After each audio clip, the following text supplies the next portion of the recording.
AI is going to remove your low-value interactions and move them into machine-to-machine interactions. But for that, you need to discover that these are your low-value interactions. That's where Scout comes in. And then, once it takes away that, the resultant is just high-value interactions, which you will be able to fathom. You can create customizations at scale across various personas, and that's where you deliver value, and that's where you deliver stickiness to your clients.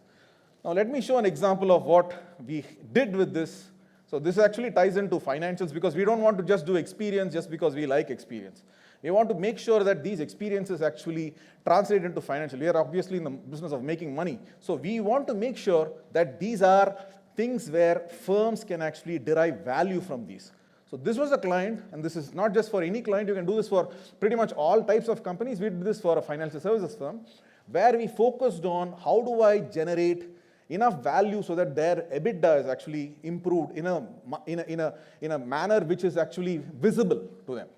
And for them to actually do this, they need to know what is the inventory of these interactions.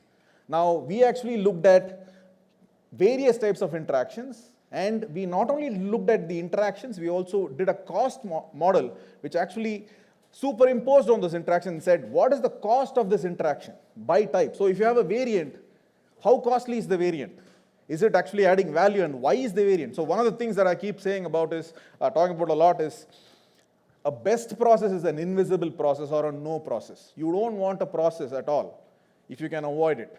And if you actually have to have a process, have an invisible process that nobody knows about.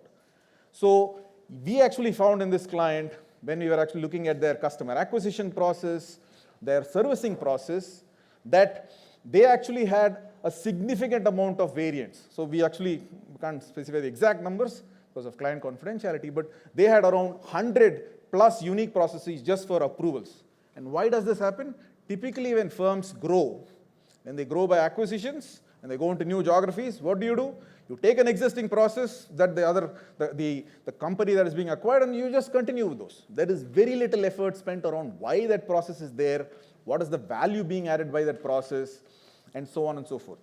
So we essentially discovered around 100 plus unique processes, out of which we did not see any value in, say, almost 80 or 90 of these processes. All the others were just there because we acquired these companies. Second, when they were actually doing servicing, you basically found that the variation across the various types of agents, across geographies, across providers was significant. Once again, no way of measuring it, no way of actually knowing that this is why it is actually being done. And then thirdly, how they actually noted that this was a call that actually went through fine or did not go through fine was also pretty much very random. So we actually were able to get this data. So the first thing when you actually want to fix any process is to actually measure that process.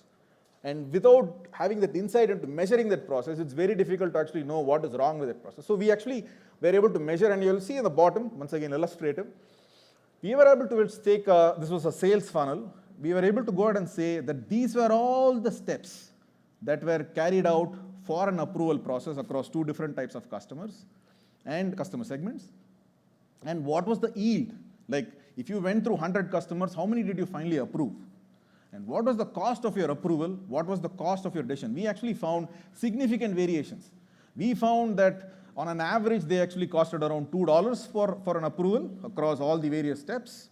But then there were processes where they were actually going through, say, hundreds of customers but approving one, and that cost was around $8. So you really have to question, do you really need that customer or not? So those were some of the insights that we got. And then based on that, we were able to actually go ahead and rationalize and harmonize these processes.